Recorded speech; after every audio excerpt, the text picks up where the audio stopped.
है गाइस, कैसे हैं आप लोग? आई एम श्योर कि आप लोग जो है बहुत ही अच्छे होंगे। सो गाइस, आज के इस वीडियो के अंदर जो है एक नई सीरीज मैं आप लोगों के लिए स्टार्ट कर रहा हूं, बेसिकली जो कि है ओएसआई मॉडल। गाइस, अगर कंप्यूटर नेटवर्क को हमें समझना है तो हमें ओएसआई मॉडल की जानकारी होनी चाहिए कि ओएसआई मॉडल क्या है, इसको रेफरेंस मॉडल क्यों बोला जाता है। तो यहाँ पे कई सारे कॉन्सेप्ट हैं, तो ये सारे के सारे कॉन्सेप्ट समझने से पहले, यानी कि ओएसआई को समझने से पहले, क्योंकि ओएसआई बहुत जनरली बहुत सारे इंस्टीट्यूट क्या करते हैं, बिल्कुल सिंपल से तरीके से ओएसआई मॉडल को समझा देते हैं, जिससे हमें पूरी डीप नॉलेज जो है वो नहीं मिल पाती है। तो बेसिकली इसमें हर जो लेयर है इसकी, चाहे वो 7 लेयर्स में एप्लीकेशन लेयर हो, या फिर इसकी प्रेजेंटेशन लेयर हो, सेशन लेयर हो, या ट्रांसपोर्ट लेयर हो, नेटवर्क लेयर हो, डेटा लिंक लेयर हो, या फिर इसकी जो है आपकी फाइनली फिजिकल लेयर हो, ये 7 लेयर्स की अगर हम बात करें तो बहुत आसानी से इसको बता दिया जाता है। लेकिन इनकी रेस्पॉन्सिबिलिटी अगर आपने ओएसआई मॉडल समझ लिया तो आपको नेटवर्क के अंदर किस तरह से डेटा एक लोकेशन से दूसरी लोकेशन तक पहुंचता है ये बहुत आसानी से पता चल जाएगा। अब एग्जांपल के लिए सबसे पहले हम समझते हैं कि कंप्यूटर नेटवर्क है क्या, राइट? तो यहां पे मैं लिखता हूं कंप्यूटर नेटवर्क। ये कंप्यूटर नेटवर्क जो है ये समझना हमारे लिए बहुत ही इंपॉर्टेंट है कि कंप्यूटर नेटवर्क जो है ये है क्या एक्चुअली। अगर हमें ये कंप्यूटर नेटवर्क नहीं समझ में आया तो हम जो है कहीं पे भी नेटवर्किंग के अंदर कितना भी अच्छा करियर बनाना चाहे, जब तक हमें चीजों का प्रॉपर नॉलेज नहीं होगा हमें चीजें नहीं समझ में आएंगी। कंप्यूटर नेटवर्क जो है, अगर जनरली हम बात करते हैं, जो कि इंस्टीट्यूट जनरली पढ़ा देते हैं, कि एक डिवाइस से दूसरे डिवाइस तक जो डेटा ट्रांसमिट करने का जो काम करते हैं that is called computer network, right? सही है। तो यहां पे अगर मैं एक कंप्यूटर बनाता हूं, राइट, ये मैंने एक कंप्यूटर बनाया और यहां पर मेरे पास एक और कंप्यूटर है। ये दोनों कंप्यूटर हैं, इसको मान लेते हैं ये ए कंप्यूटर है और इसको मान लेते हैं कि ये हमारा बी कंप्यूटर है। अब ये जो ए कंप्यूटर है वो बी कंप्यूटर के साथ में कम्युनिकेट करेगा, तो कैसे करेगा? तो यहां पर हमें इन दोनों को कम्युनिकेट करवाने के लिए किसी न किसी तरह की कोई एक कनेक्टिविटी करवानी पड़ेगी, यानी कि हमें यहां पर फिजिकल कनेक्टिविटी जो है वो रिक्वायर्ड है, राइट? फिजिकल कनेक्टिविटी हमें यहां पर करवानी इन दोनों के बीच में इंपॉर्टेंट है। विदाउट फिजिकल कनेक्टिविटी आपका जो है कंप्यूटर ए से कंप्यूटर बी तक जो है डेटा ट्रांसमिट नहीं होगा। लेकिन कंप्यूटर ए से कंप्यूटर बी तक जो हम कनेक्टिविटी कर रहे हैं, इसमें अगर से फॉर एग्जांपल आपका कंप्यूटर ए ने कंप्यूटर बी को जो डेटा भेजना है, तो इन दैट केस कंप्यूटर ए जो है ये आपका बन जाएगा सेंडर, और जो कंप्यूटर बी है तो वो बन जाएगा यहां पर रिसीवर। अब सेंडर और रिसीवर, अब चलो ये तो बहुत आसान हो गया कि सेंडर ने एक डेटा फाइल भेजी, रिसीवर ने रिसीव कर लिया, और रिसीव करने के बाद उसने जो भी करना था उसका प्रोसेस कर लिया। लेकिन यहां पे क्वेश्चन क्या उठता है, सेंडर ने सेंड कर दिया, रिसीवर ने रिसीव कर लिया, लेकिन सेंडर ने क्या सेंड करा और रिसीवर ने क्या रिसीव करा ये कैसे क्लियर होगा? यानी कि सेंडर ने टेक्स्ट सेंड करा है, सेंडर ने इमेज सेंड करी है, सेंडर ने वीडियो सेंड करा है, सेंडर ने कोई भी XYZ कोई भी एक फाइल भेजी या किसी तरह का भी कुछ भी चीजें सेंड करी। ये रिसीवर को कैसे पता चलेगा? सेंडर ने टेक्स्ट फाइल भेजी है, रिसीवर को आइडेंटिफिकेशन कैसे होगा? सेंडर ने इमेज भेजी है, रिसीवर को कैसे पता चलेगा कि इमेज भेजी है? सेंडर ने वीडियो भेजी है तो रिसीवर को कैसे पता चलेगा कि वीडियो भेजा है? सेंडर ने XYZ कोई भी फाइल भेजी है तो रिसीवर को कैसे पता चलेगा कि उसने कौन सी फाइल भेजी है? बिकॉज यहां पर हमारे पास सेंड करने के लिए बहुत सारी फाइल्स हैं, बहुत सारी अलग अलग एक्सटेंशंस अवेलेबल हैं। अगर हम इमेजेस की ही बात करें तो इमेजेस के अंदर आपकी जेपीजी इमेज भी होती है, PNG इमेज भी होती है, TTF भी होती है, PSD फाइल्स भी होती हैं, आपके बहुत तरह की फाइल्स जो है, बहुत तरह की फॉर्मेट्स जो है हमारे पास, इतनी सारी एप्लीकेशंस हैं, उनके अंदर बहुत सारी हमारे पास जो है एक्सटेंशंस अवेलेबल होती हैं। तो आपके रिसीवर को कैसे पता चलेगा कि कौन सी फाइल भेजी है उसने?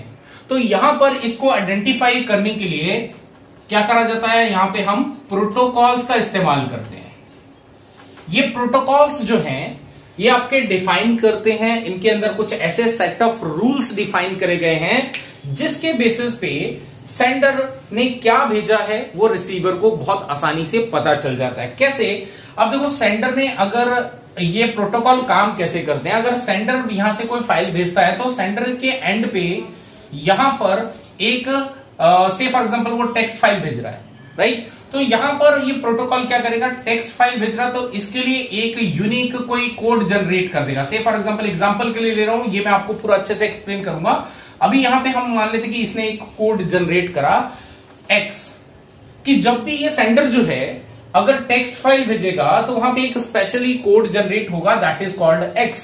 अब ये जो प्रोटोकॉल है वो आपके सेंडर कंप्यूटर के अंदर भी है और यही प्रोटोकॉल आपका रिसीवर के अंदर भी है।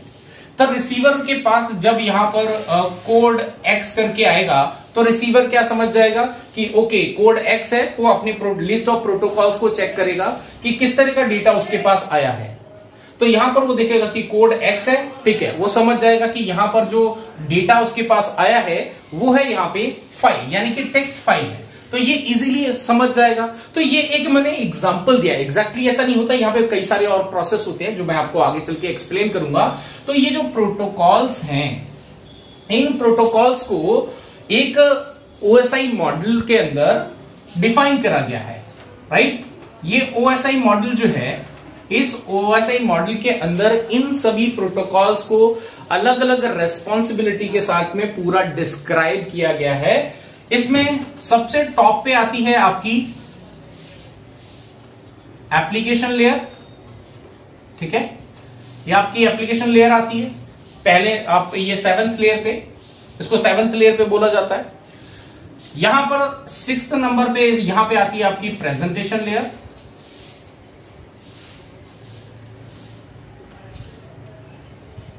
प्रेजेंटेशन लेयर आती है 6th नंबर पे। 5th नंबर पे आती है आपकी सेशन लेयर, और यहां पे आपके पास 4th लेयर पे आती है आपकी ट्रांसपोर्ट लेयर।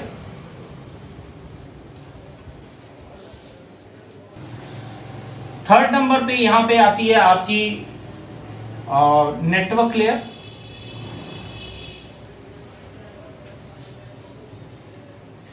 सेकेंड नंबर पे यहां पे हमारे पास आती है डेटा लिंक लेयर,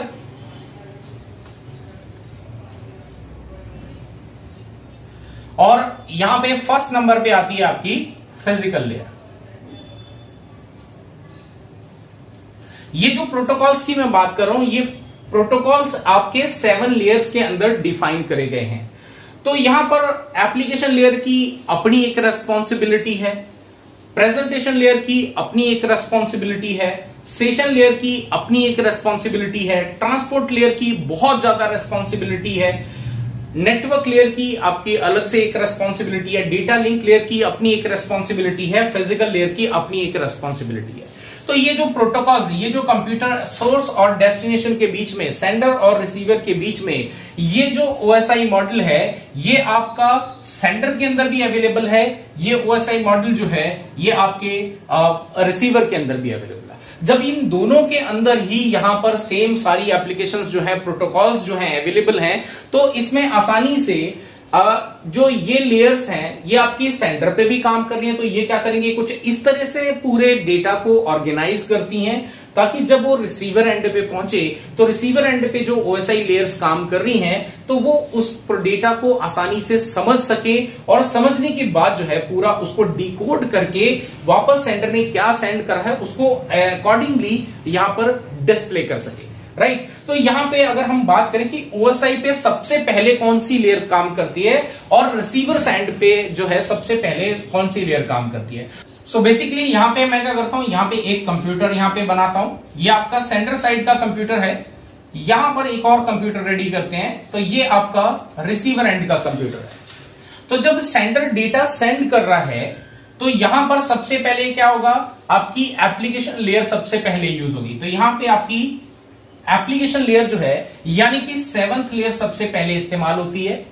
तो आपका जो डेटा है वो 7th लेयर से होते हुए फर्स्ट लेयर पे पहुंचता है सेंडर साइड पे, राइट?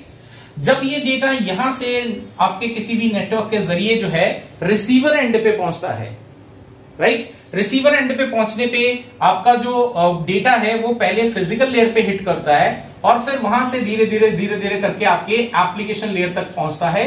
ये आपका रिसीवर एंड पे होता है, राइट। तो ये कुछ एक पूरा फॉर्मेट है जिसमें हमने आज के इस लेक्चर के अंदर जो है मैंने आप लोगों को बताया कि कंप्यूटर नेटवर्क जो है वो क्यों क्या है और इसमें ओएसआई की जो है वो इंपॉर्टेंस क्या है, क्यों हम ओएसआई लेयर्स को जो है डिजाइन करा गया, क्यों इसकी रिक्वायरमेंट है। तो ये चीज जानना भी बहुत ही इंपॉर्टेंट। तो आज जो है ये पहला लेक्चर था जिसमें मैंने आपको इंट्रोडक्शन दी नेटवर्क्स के बारे में और जो है हमारे ओएसआई नेटवर्क्स की ओएसआई मॉडल की बेसिकली क्यों जरूरत पड़ी है, क्यों इसका इंप्लीमेंटेशन करा गया, क्यों इसको डिजाइन करा गया है। तो अगले जो है लेक्चर के अंदर ये पूरी सीरीज आपके पास आएगी जिसमें अगले लेक्चर के अंदर मैं आप लोगों को इस पूरे एप्लीकेशन के ये ओएसआई मॉडल की जो 7 लेयर्स हैं इन एक लेयर्स के बारे में जो इनकी रेस्पॉन्सिबिलिटीज हैं वो आपको इन डेप्थ जो है वो नॉलेज दूंगा ताकि आपको बहुत आसानी से एक बार अगर आपने ये पूरी सीरीज कंप्लीट कर ली तो आपको ओएसआई मॉडल और कंप्यूटर नेटवर्क का जो है बहुत अच्छा खासा जो है नॉलेज हो जाएगा कि किस तरह से हमारा डेटा सोर्स और डेस्टिनेशन तक पहुंच पाता है। सो आई होप कि गाइज आप लोगों को ये पूरी सीरीज जो है ये काफी अच्छी लगेगी। सो आज के इस वीडियो के लिए तो इतना करते हैं और अभी तक अगर आप लोग यहां तक पहुंच गए हैं और अगर आपने चैनल को सब्सक्राइब नहीं करा, एक रिक्वेस्ट करूंगा चैनल को सब्सक्राइब कर दें और साथ ही साथ बेल का आइकन दबा दें ताकि आने वाले वीडियो की नोटिफिकेशन जो है वो आपको मिलते रहें। सो गाइज एंड करने से पहले आप लोगों को एक और इन्फॉर्मेशन देना चाहता हूं कि जिन्होंने मेरा CCNA का पुराना जो कोर्स था वो अगर रेडी देख चुके हैं तो मैंने अभी नई सीरीज स्टार्ट करी है CCNP की, तो उसके लिए भी जो है जल्दी से मैंने लिंक जो है डिस्क्रिप्शन में दे दिया है, तो आप उस वीडियो को भी देखें ताकि जो है आने वाले सीरीज के अंदर जो है आपका पूरा जो है ध्यान बना रहे, आप तक नोटिफिकेशन पहुंचे और आप जो है अपने नॉलेज को एनहेंस कर पाएं। तो चलिए मिलते हैं एक और वीडियो के साथ। Till then stay safe.